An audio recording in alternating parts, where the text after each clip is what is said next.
Muy buenos días, apreciados doctor William Soto, activistas de la Embajada, señores mesa de honor, señores supervivientes y familiares, querido público. Como lo han dicho, mi nombre es Karen y como seguramente lo pueden oír, soy francesa, israelí y por los 25 años que llevo en Cali también soy colombiana. Mi exposición se titula ¿Por qué enseñar Shoah hoy? Y esta pregunta puede ser sorprendente, pero ni tanto, porque a pesar del nunca más, los genocidios no se han acabado. Entonces, es válido querer escoger un genocidio más reciente. Y digo escoger porque desafortunadamente pasaron muchos genocidios, en vez de tratar uno ya muy trillado y que ocurrió hace más de 70 años. ¿Por qué hablar de Shoah? ¿Qué significa Shoah? ¿Y por qué utilizar el término Shoah en vez de hablar de holocausto judío o de genocidio nazi? La palabra Shoah en hebreo significa desastre o catástrofe y se utiliza en el ámbito académico para referirse específicamente al exterminio sistematizado de aproximadamente 6 millones de judíos europeos por los nazis y sus colaboradores durante la Segunda Guerra Mundial. ¿Y por qué se utiliza el término en hebreo? Justo para resaltar su particularidad. ¿En qué se diferencia entonces la Shoah de los demás genocidios? Es lo que vamos a ver a continuación. Estos dos niños representan la visión del mundo nazi. El niño que pertenece a las juventudes hitlerianas simboliza el esplendor de la raza aria. Los arios van a dominar el mundo después de que desalojen a su enemigo principal, el judío, considerado el opuesto del ario, degenerado, destructivo, oscuro. De allí la primera particularidad de la Shoah. El antiguo odio antisemita adoptó en la época moderna síntomas de ideología asesina que fue inculcada a todo el pueblo alemán y a sus aliados. No cabe duda que el antisemitismo ocupó un rol central en la ideología nazi que condujo al desarrollo de un plan de exterminio total. Un poquito de historia. La derrota de Alemania al finalizar la Primera Guerra Mundial fue considerada totalmente injusta por todos los alemanes. La República de Weimar, que pone fin al imperio alemán para dar nacimiento a la primera democracia alemana, es un invento de Gran Bretaña y de Francia, por lo tanto, estaba destinada a fracasar. El Tratado de Versalles fue firmado por la misma República de Weimar y tenía entre las cláusulas unas pérdidas territoriales de Alemania que ascendían a un 13% de sus territorios y comprendían unos habitantes que equivalían al 10% de su población, unas pérdidas de todas sus colonias que fueron básicamente repartidas entre Francia y Gran Bretaña, drásticas limitaciones sobre el ejército alemán. En lo económico, Alemania debía pagar indemnizaciones de guerra y además reconocer su responsabilidad por la guerra y todos los daños que trajo consigo la Primera Guerra Mundial. Adolfo Hitler aprovechaba el descontento del pueblo alemán por todo lo mencionado anteriormente, las crisis económicas, un antisemitismo latente pero presente, la democracia y su libertad de expresión para llegar al poder y unir al pueblo bajo un lema: un pueblo, un imperio, un líder, y sus objetivos serán los siguientes: promover la supremacía aria basándose en tendencias intelectuales deformadas. Para Hitler, la historia de la humanidad es una lucha continua entre las razas, siendo la más fuerte la raza germánica aria, mientras que las razas inferiores están destinadas a servir a los arios. Miren que en esta pirámide la raza judía ni siquiera es considerada como raza inferior, se trata de una subraza. Hay que eliminarla, al igual que otras vidas consideradas no dignas de ser vividas, como los enfermos mentales y físicos o los gitanos. Y por otro lado, ellos van a promover la reproducción de la raza aria. El segundo objetivo, alcanzar el espacio vital, el factor clave en la lucha de la raza por la supervivencia. Hitler alegaba que el lugar natural para la expansión de la raza aria era hacia el este, o sea, Polonia, Ucrania y Rusia, que servirían de graneros a Alemania. En 1933, el antisemitismo se convierte en política oficial del Reich. El periódico Der Stürmer, con su famosa frase «Los judíos son los culpables de todos nuestros males», inyecta diariamente su veneno, mientras que Goebbels, ministro de propaganda nazi, afirma «La verdad y la mentira en un anuncio no son relevantes. Lo relevante en el anuncio es el interrogante de si existe alguien que desee creer en él». 1933 es un año muy agitado. No se trata de eliminar a los judíos en Alemania, solo levantar barreras sociales, privarlos de sus derechos legales y acelerar su emigración. También se trata de hacer una limpieza interna, unos eventos simbólicos, la creación del primer campo de reeducación Dachau, que funcionó desde marzo de 1933 hasta 1945, un verdadero campo de concentración en donde miles de alemanes y todos prisioneros morirán asesinados. También fueron perseguidos e eliminados en Alemania los gitanos romas, los afrodescendientes, los homosexuales, los testigos de Jehová y los discapacitados mentales y físicos. El 1 de abril de 1933, el primer boicot contra empresas y locales que pertenecen a judíos alemanes. El boicot no duró sino un día, pues los alemanes no hicieron caso. Y entonces Hitler supo que tenía que ir paso a paso. Los judíos alemanes, que eran el 0.8% de la población alemana total, asimilados e incorporados a la sociedad en su mayoría, iban a ser manejados de una manera muy distinta a los demás judíos de Europa. Mayo 10, la quema de libros frente a la Universidad de Berlín y en muchas otras partes de Alemania y Austria, en donde libros de religión y de autores judíos son quemados. La meta, apartar a los judíos de toda expresión cultural y borrar la historia judía alemana. 1934 es un año relativamente tranquilo. Destacaré la creación en abril de los tribunales del pueblo, que ponen fin a uno de los pilares de la democracia, ya que el poder judicial pasa al servicio del Estado. La noche de los cuchillos largos, finales de junio, acaba con los miembros de la SA que se oponen a Hitler. El 2 de agosto, al morir Hindenburg, Hitler se autoproclama Führer, dictador absoluto de Alemania. 1935, nuevamente un año agitado. En enero, Alemania, con el consentimiento de la Liga de las Naciones, anexa el Saar. En marzo, a pesar de lo impuesto por el Tratado de Versalles, se reimplementa en Alemania el servicio militar obligatorio y se excluye a los judíos del servicio militar. También se establece la ley del juramento de lealtad al Estado. Los testigos de Jehová son perseguidos porque por su religión no pueden prestar juramento.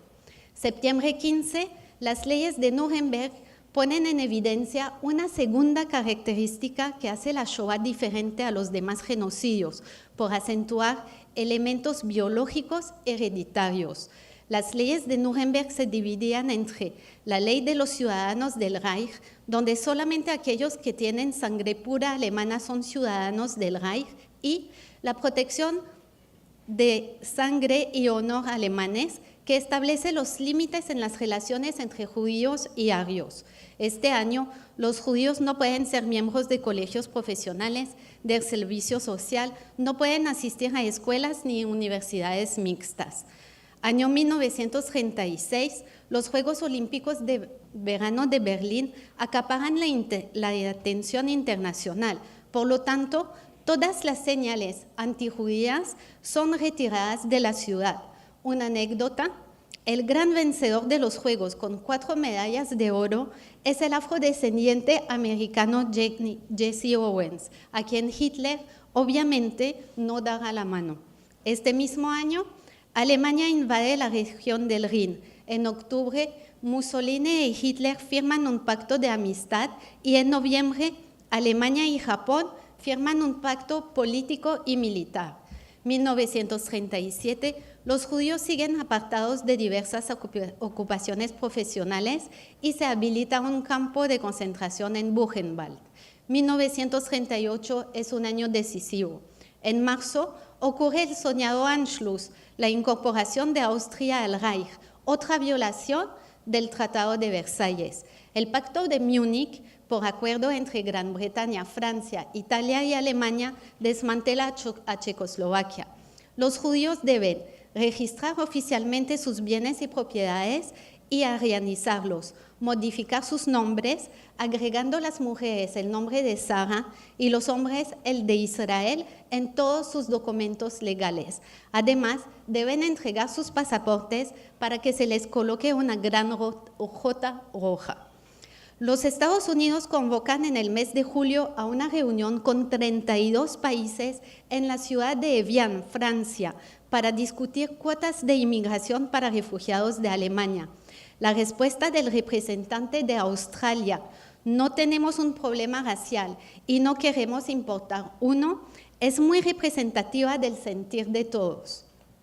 Chaim Weizmann declarará: en este momento el mundo se divide en 2 partes, aquellos países que están sacando a los judíos y aquellos países que no los dejan entrar. El barco San Luis, en mayo de 1939, es un triste ejemplo de lo que pasó. No hay duda de que desde 1933 Hitler fue midiendo la reacción interna e internacional de cada uno de los pasos que estaba haciendo.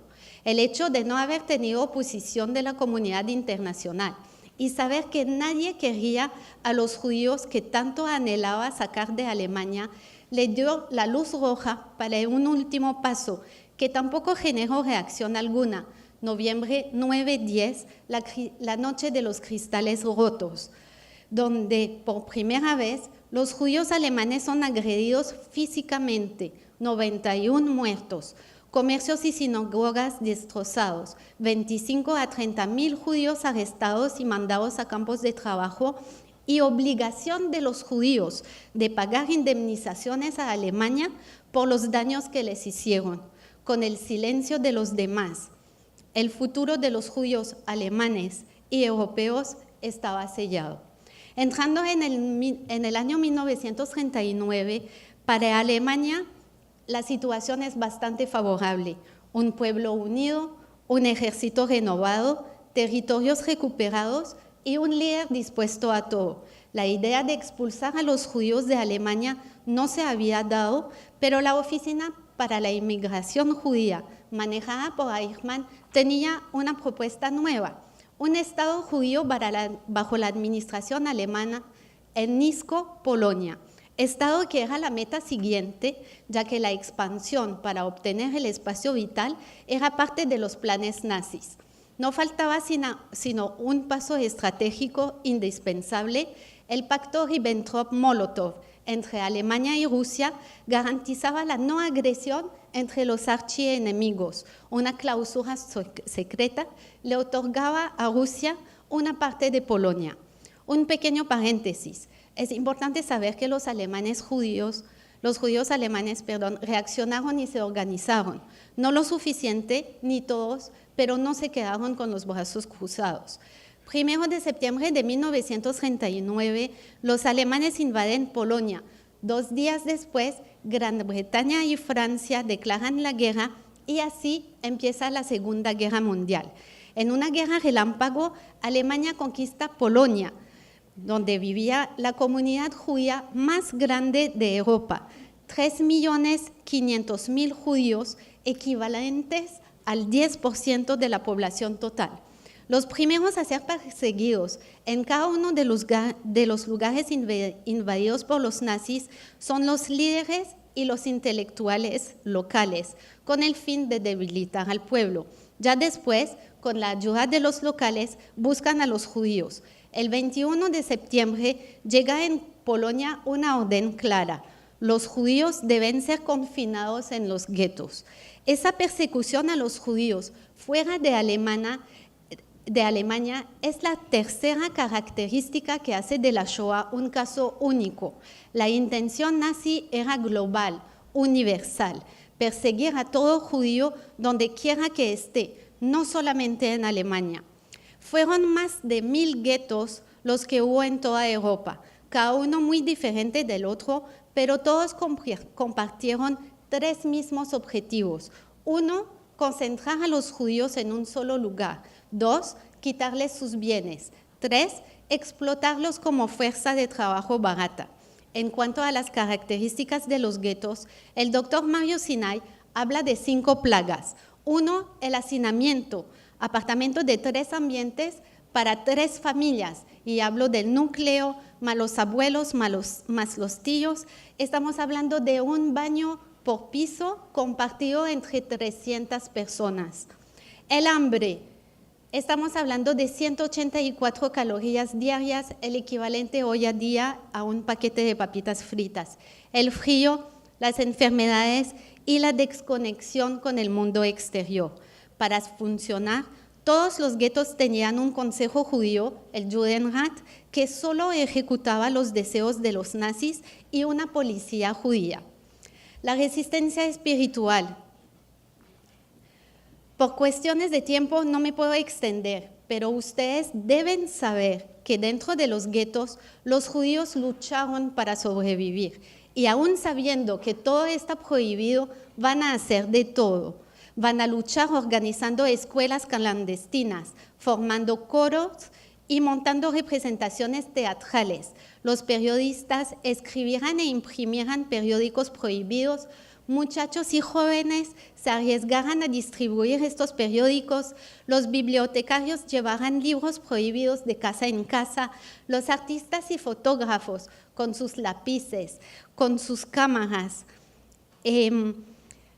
darán testimonio, los historiadores juntarán documento a documento y los esconderán, y muchos otros, sumisos en una atmósfera degradante, en donde lo único que buscaban los nazis era deshumanizarlos, lucharán para sobrevivir dignamente, sin dejar de ser solidarios con el otro, conservando libres su espíritu y su creatividad en medio de la opresión.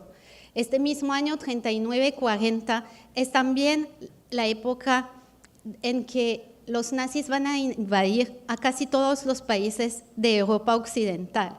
Por diferentes razones, ni el plan inicial Nisco, ni el plan que le sigue Madagascar, también promovido por Eichmann, van a tener éxito. Ahora que pasar a otra fase, a otra fase. 22 de junio de 1941, los nazis violan el pacto Ribbentrop-Molotov e invaden a Rusia. En junio del mismo año, Reinhard Heydrich, cabeza de la Policía de Seguridad y jefe de la SS, toma medidas para implementar la solución final al problema judío. Inician como lo muestra la foto, los Einsatzgruppen, unidades móviles que van detrás del ejército nazi y que funcionan con gente local. Se dedican a eliminar a los civiles por medio de ejecuciones. De hecho, es aquí que empieza la eliminación intencional de los judíos, ya que antes, cuando se morían en los guetos o en los campos de trabajo, supuestamente se trataba de muertes naturales.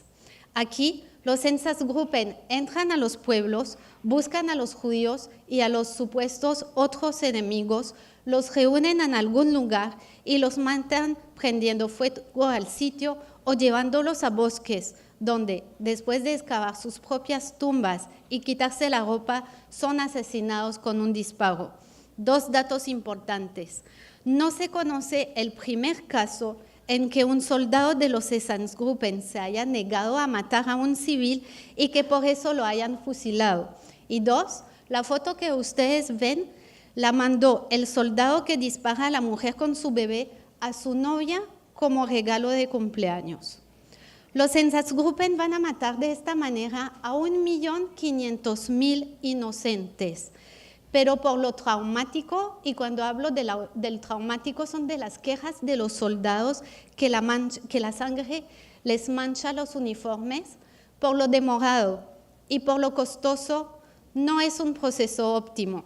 Por otro lado, ya en octubre de 1939 se estaba eliminando a los alemanes incurables, no merecedores de vivir, por medio de inyecciones letales o de cámaras de gas, y los resultados eran bastante buenos, lo suficiente para realizar en 1941 uno de los primeros experimentos con el gas Zyklon B en la Auschwitz I, con prisioneros de guerra soviéticos y polacos, hablo de no judíos.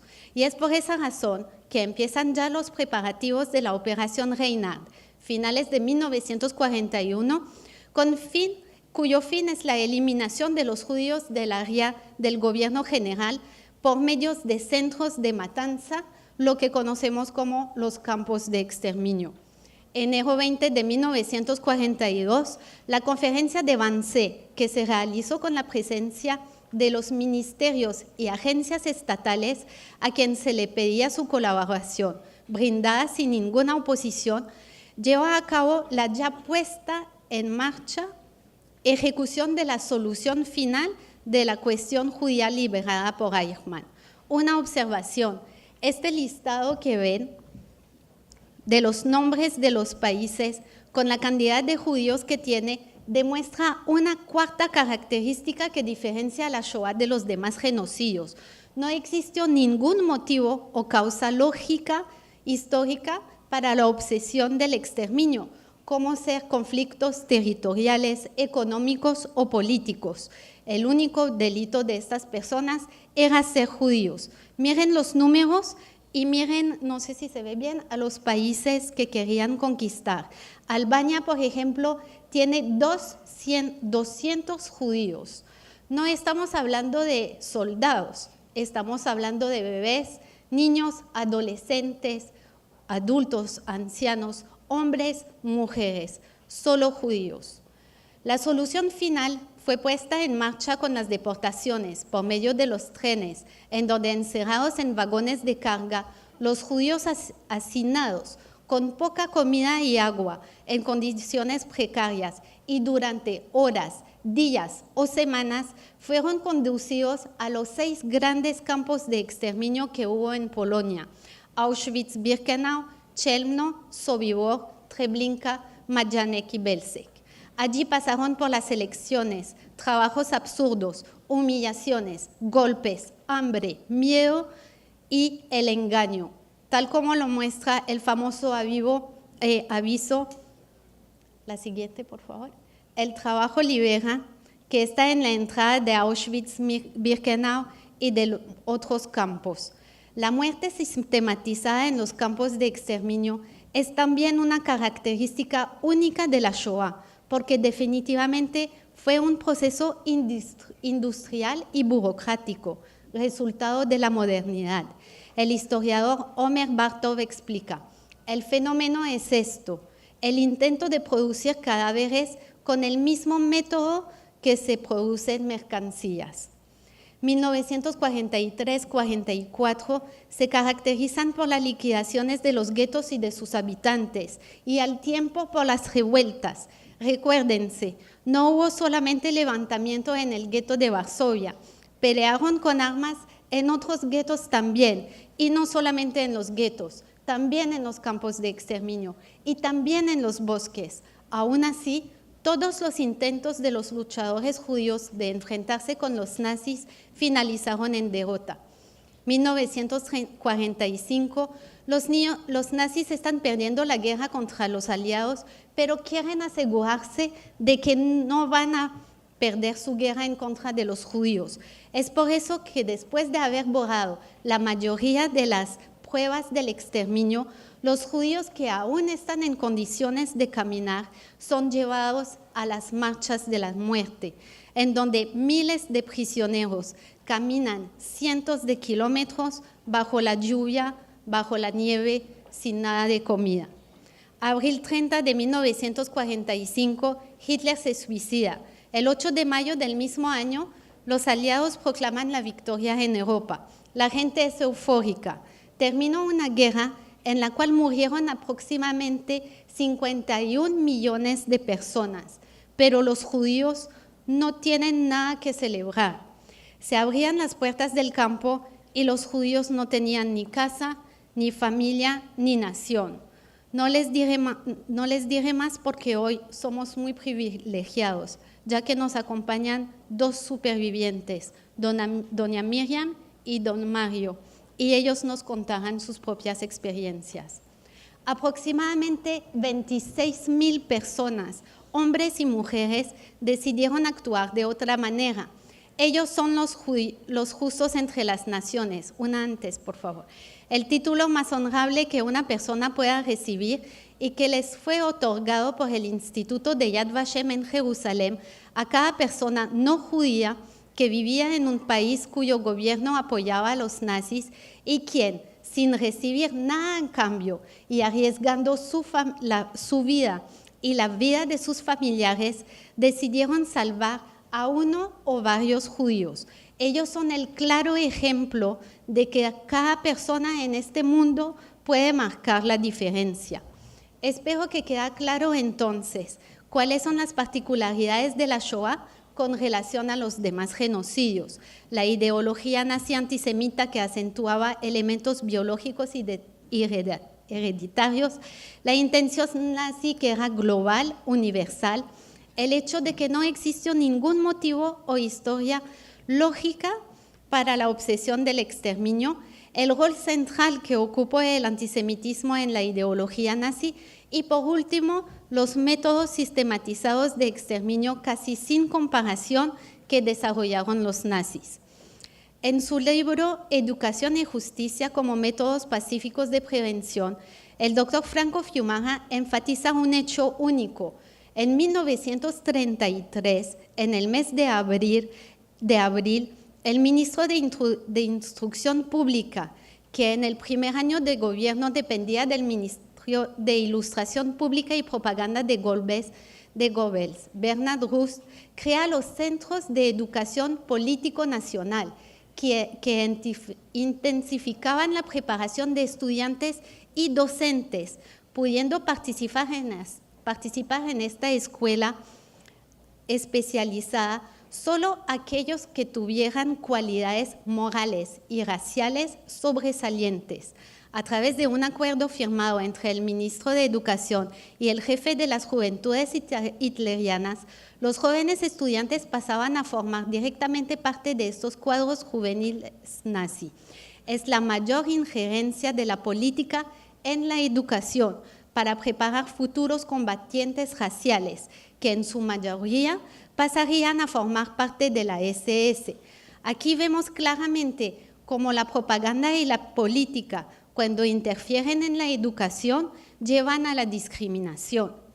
Para seguir con una educación impregnada de nacionalsocialismo, en 1936 se fusionarán la Asociación de Profesores Alemanes Nacionalsocialistas y el cuerpo docente universitario, mientras que los judíos serán completamente apartados, tanto en calidad de estudiantes como de docentes de las escuelas y universidades. Queda entonces claro que un estudio exhaustivo de la Shoah nos ayuda a pensar en el uso y el abuso del poder, en los roles y responsabilidades de los individuos, de las organizaciones y de las naciones cuando se enfrentan a violaciones de los derechos humanos. También nos permite desarrollar una comprensión de las ramificaciones del prejuicio, del racismo, del antisemitismo y de los estereotipos en cualquier sociedad, y nos muestra cómo hizo una nación moderna para utilizar su experiencia tecnológica e infraestructura burocrática para implementar políticas destructivas que iban desde la ingeniería social hasta el genocidio. La Shoah también brinda un contexto muy marcado para explorar los peligros de pertenecer en silencio e indiferente frente a la opresión de los demás, porque está más que comprobado el rol fundamental que tuvieron desde el inicio del poder nazi los observadores pasivos, aquellos que veían lo que pasaba y que se quedaban callados. El genocidio es clara y fundamentalmente diferente a la pérdida de los derechos civiles. Por supuesto, han habido otros ejemplos de genocidio, pero debemos tener claro que no todos los acontecimientos trágicos constituyen un genocidio y hay que cuidarse de no hacer comparaciones falsas como la que ustedes ven en este momento en la pantalla. Y esta caricatura es la que hoy en día se encuentra en los programas de educación sobre Shoah en Bélgica. Con propuestas como esas, el incentivo hacia el odio a Israel y por lo tanto a los judíos está lanzado y aprobado oficialmente. Y quiero hacer un paréntesis aquí. Digo por lo tanto porque hoy en día, tal como lo era en la época nazi, tendemos a agrupar y a generalizar a grupos étnicos o religiones. Entonces, caemos en la trampa de generalizar. Y hoy en día nos pasa también con los musulmanes. Y más de uno los asocia automáticamente a los terroristas. Y esto es totalmente inaceptable. Cierro paréntesis. En cuanto a este tipo de programas, nosotros, todos nosotros, dejando a un lado nuestras creencias políticas o nuestra religión, solamente basándonos en argumentos relacionados con la Shoah, debemos estar en capacidad de desmontar cualquier tipo de argumento como este. De allí la importancia de iniciativas como las del Dr. Soto y de la Embajada, como la implementación de la enseñanza de la Shoah y de los demás genocidios en las escuelas y en las instituciones superiores de manera transversal, que permite una nueva oportunidad de esperanza de paz, al tratar de evitar que hechos de la magnitud de la Shoah y demás genocidios vuelvan a repetirse, por enseñar, mediante una educación impregnada en derechos humanos a través de su recorrido histórico, el sendero del bien y no del odio, y así evitar que hayan criminales que lleguen a la justicia por haber cometido hechos de las dimensiones mencionadas, porque como lo dice el doctor Soto, es mejor educar para prevenir que juzgar para castigar. Muchas gracias.